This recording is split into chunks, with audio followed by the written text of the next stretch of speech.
Hello friends, आज हम आपके लिए लेकर आए हैं बहुत ही शानदार कहानी। तो चलिए स्टार्ट करते हैं।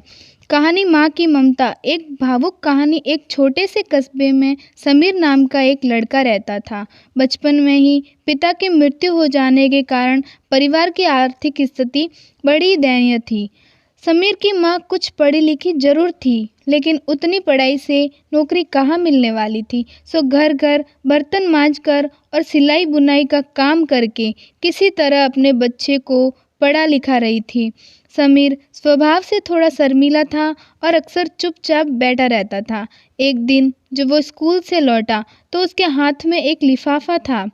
उसने माँ को लिफाफा पकड़ाते हुए कहा, माँ, मास्टर साहब ने तुम्हारे लिए ये चिट्ठी भेजी है, जरा देखो तो इसमें क्या लिखा है।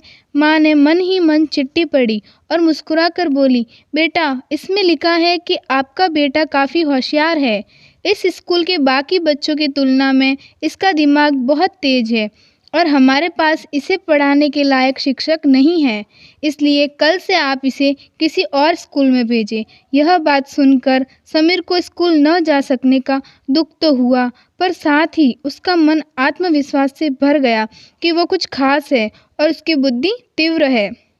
माँ ने उसका दाखिला एक अन्य स्कूल में करा दिया। समय बीतने लगा। समीर ने खूब मेहनत से पढ़ाई की।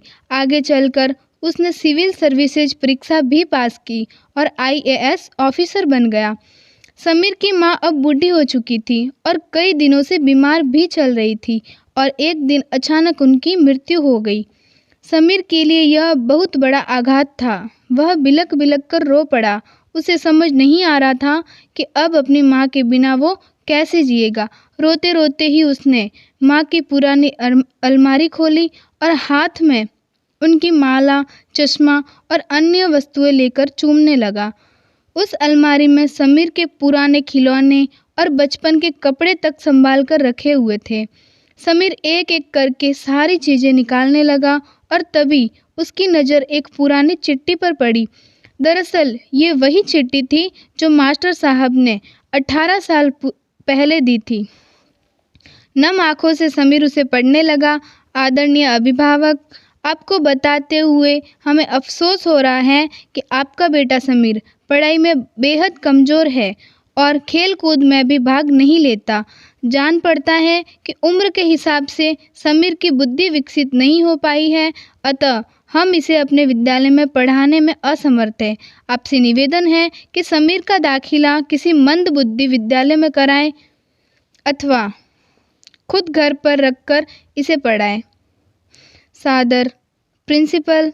समीर जानता था कि भले ही उसकी माँ इस दुनिया में नहीं रही, पर वो जहाँ भी रहे उनकी ममता, उनका आशीर्वाद सदा ही उस पर बना रहेगा।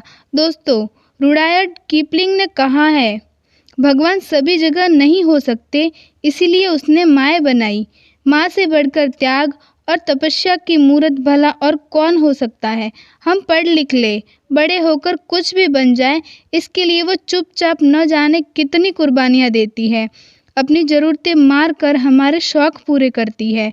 यहाँ तक कि संतान बुरा व्यवहार करे तो भी माँ उसका भला ही सोचती है। सचमुच माँ जैसा कोई नहीं हो सकता।